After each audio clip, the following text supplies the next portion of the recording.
Hello and welcome to Mambel Technology Group.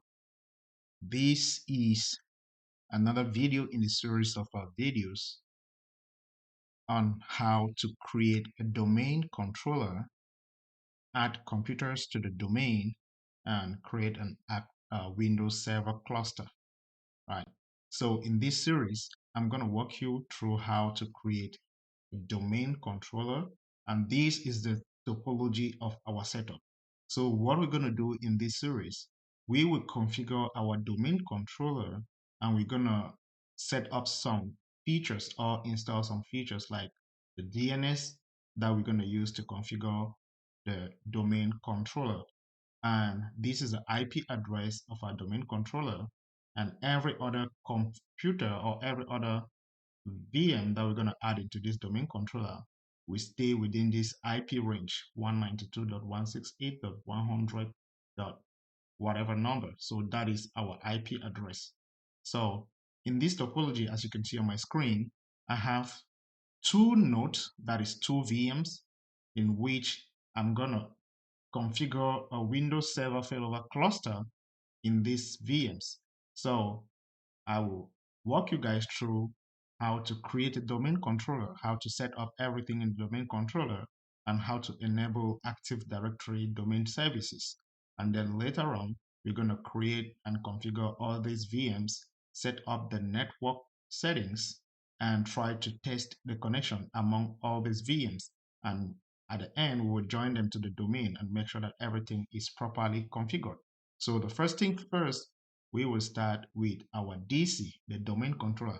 And the name of our domain is going to be mtg.com with this IP address. So without wasting any time, get to work. All right.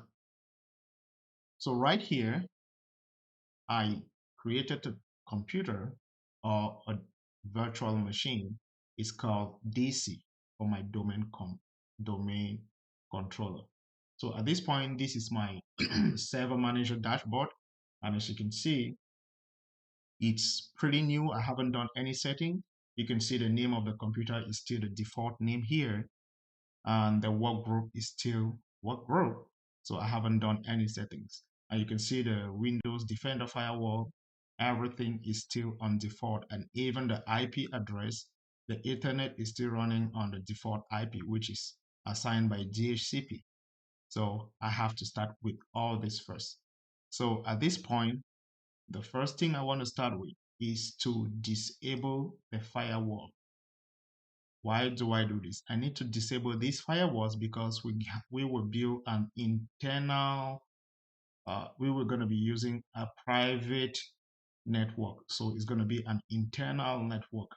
So if we don't disable this firewall, it might block connection or it might block some um, connections in our network. So the first thing, we have to disable all this.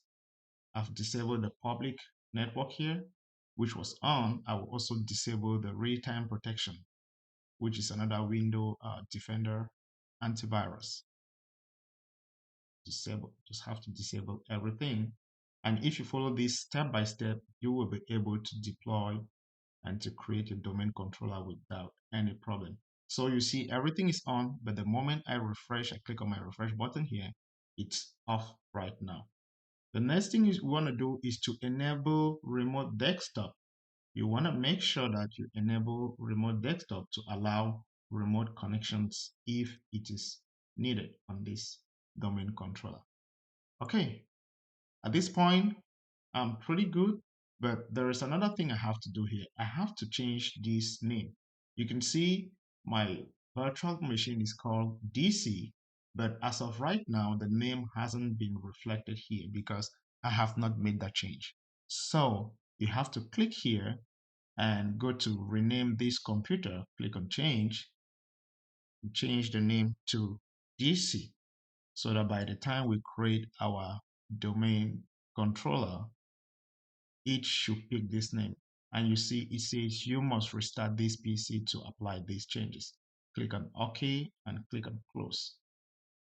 I don't want to restart right now because I have to install some features here. I need to add the features that will enable me to create a domain controller. If I restart now, after I install those features, I might need to restart it again, which is something that I don't want to do. So at this point, I'm just going to say restart later. Now, to add a feature in your VM using the server manager, you can either go here on local servers here, or on the dashboard rather, and then you click on add roles and features. There is yet another way that you can achieve this. You can go here on manage, and then you still have add roles and feature. So it doesn't really matter wherever you go. You can start here or you can add it here. It's still going to take you to the same uh, portal. And right here, this is where you begin. This is just information message. If you want to read all of this, don't want to read anything for now, just click on next and leave everything default. Click on next. Here it is seeing this name for now, which is okay, but we're going to reboot our system once we install the feature that we want to add. Click on next, and at this point it is asking you to select one or more roles to install on this server. At this point, the DC here, as you could see in the topology, the DC is going to be our domain controller. And for this virtual machine to act as a domain controller, you have to add certain features. And one of those features is your Active Directory domain services, right? You need to add the Active Directory users on computers. You also need to make sure that you add the DNS, because it is in the DNS that we're going to create our domain. So if you look at this topology, this is exactly what we're going to do. So let's go back to our DC.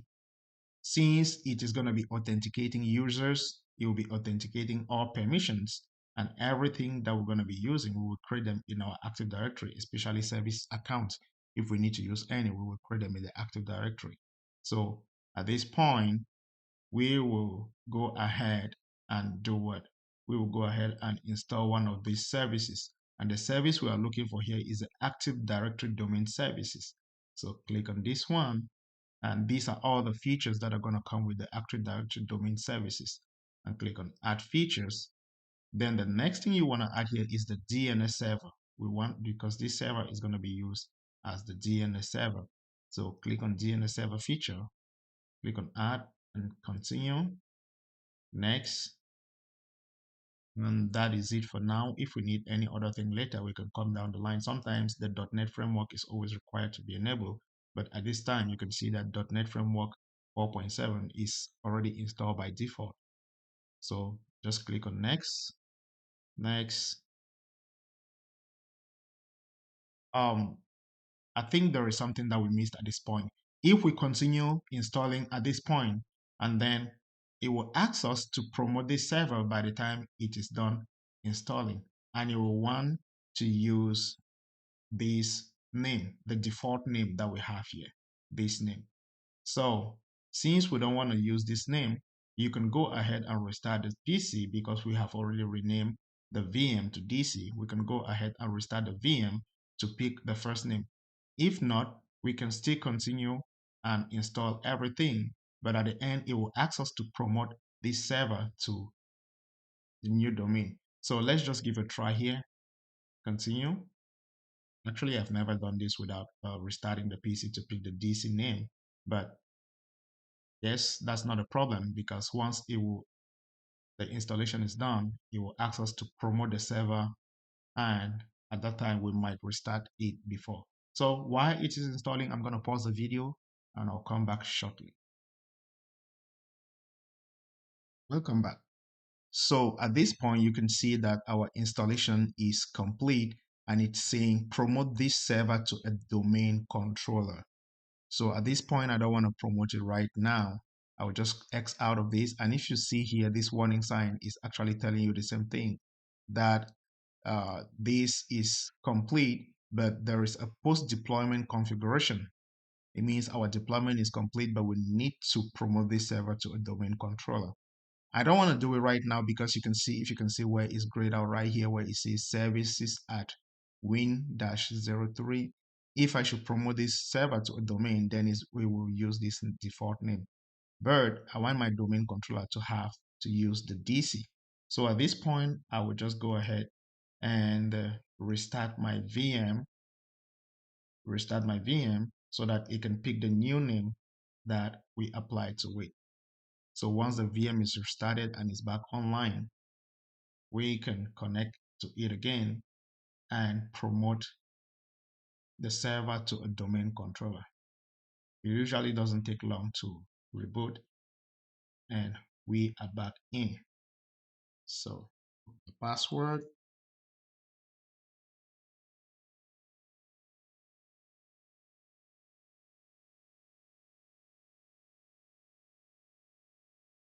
so for some reason it's not allowing me to put in my password. Let me do this again.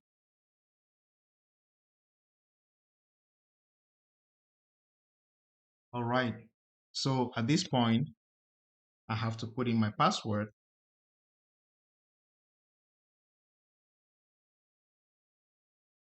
and log into the virtual machine. So hopefully the name has changed after that reboot. And you can see here, as I explained in our previous video, it says our Windows license is valid for 180 days. Okay, since we changed the computer name, let's actually verify it. And there you go, bingo.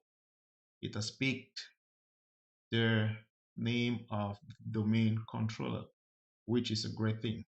So the next thing I want us to do before we promote this server to the domain controller is to assign its IP address. On our display here, you can see that DC has an IP address of 192.168.100.3, and that is the address we're going to use. So get back on our VM. To change the address, just click on this one and then right click and go to properties. Once we're in properties, since the IP address we're going to be using is the IPv4, so no need to have IPv6 enabled. Click on disable, then highlight the IPv4 Internet Protocol version 4 and go on properties. You can see that if we leave it like that, it's going to be obtaining it's going to be automatically obtaining its IP address, and that is not something that we want to do. So we want to assign it our own IP address and create our own internal network. So 192.168.3, and by default it's going to pick the default subnet mask, right? And our default gateway was 192.168.100.2. Now for the DNS name, I'm just gonna use the same IP address here, 192.168.100.3. Click on OK. Close this. And this change most of the time also can require us to reboot, but I don't think it will require us to reboot at this time. And you can see everything has disappeared. The DHCP dynamic DHCP has disappeared with the IPv6. Now we have our assigned IP address. And even after reboot, you see it still says we need to promote this server to a domain controller. So let's actually promote it now to a domain controller. Click on this link. It's going to take us here. And it is asking us to select the deployment operation. The first one says we should add a domain controller to an existing domain, which we don't have one already. It says we should add a new domain to an existing forest. We don't have one. So the first thing is want to do is to add a new forest. So, and at this point, we need to specify our root domain name. And you can see the target server name here is DC.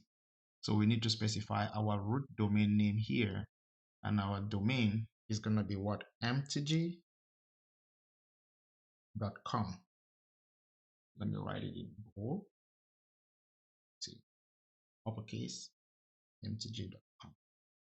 So once this root domain is given after that we add this forest, our net BIOS is going to be MTG.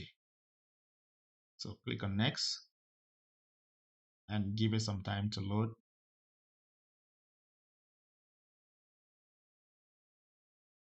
Hope it's going to be fast. My PC, my RAM is quick, fast.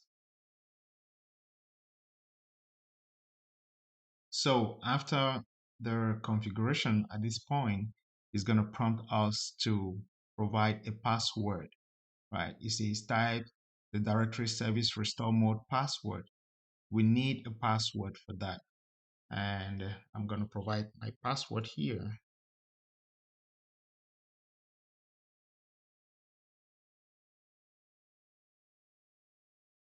Once that is done, click on next. Let's continue. And it's asking you to specify the delegation option on whatever. We need to create a domain controller because we selected among the feature that we were installing that we need a domain, a DNS. So this specifies the DNS delegation options. Just allow everything default and click on next. Now it's going to generate and bring up our net BIOS. Remember, our root domain name was mtg.com. So after this configuration, our net BIOS should be mtg, just like you can see in the screen right here. So click on next. We are almost done with setting up our domain controller. Everything is good so far. Continue, just leave the default and click on next. Don't do anything. It's going to verify the prerequisite for the domain controller operation, and once everything is validated, you just click on next and install at that point, and that is it. Once it's done, we can go ahead and check the parameters if everything is good. And as you can see on the screen, it says all prerequisite check was passed successfully. So at this point, we are ready to install. So just click on install and leave it for some time. It's going to install, and you will get back here. We will see our domain will be changed from workgroup to mtg.com. So at this point, everything is completely installed and it's giving us this warning message. It has to reboot for that changes to take place. So after all the changes have been made and the domain controller created, it usually takes some time to apply all the changes, all the settings that we've made. So I'm just going to pause the video here and we'll get back once everything is back. So welcome back. I think every setting and changes has been applied to the VM. Let's go ahead and log in and see all the changes.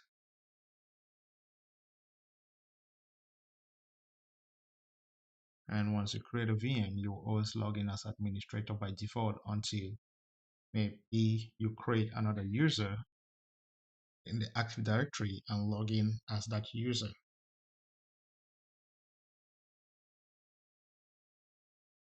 So at this point, our server should be good.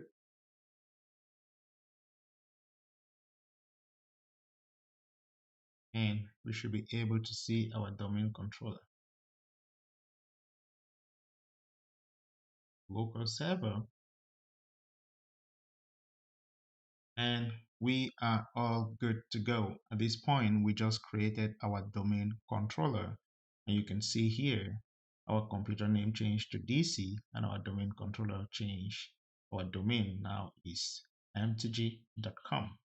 So in this video, we just saw how to create a VM and add a DNS feature to create a domain controller. And we created a domain controller. We created a domain called mtg.com, and this VM, which is called DC, is actually going to serve us as a domain controller in this purpose. So I wish you learned more here and take time to practice this at home. In the next video, I will show you how to create cluster, because we already have a domain here, and we're gonna create a cluster and I will add those VMs to the cluster, and we will see that we actually respecting this topology. So our DC is ready. We need to add node 1 and node 2 to the domain so that they can be communicating with each other, so that we can have a communication within this domain. And before we're able to do that, we will need to set up the network parameters. We will set up an internal switch, and we will configure it so that these computers can be talking to each other within this domain. That is one of the prerequisites for you to be able to create a Windows Server failover cluster. So we will create our cluster in the next video, and we will add it to this domain. Stay tuned.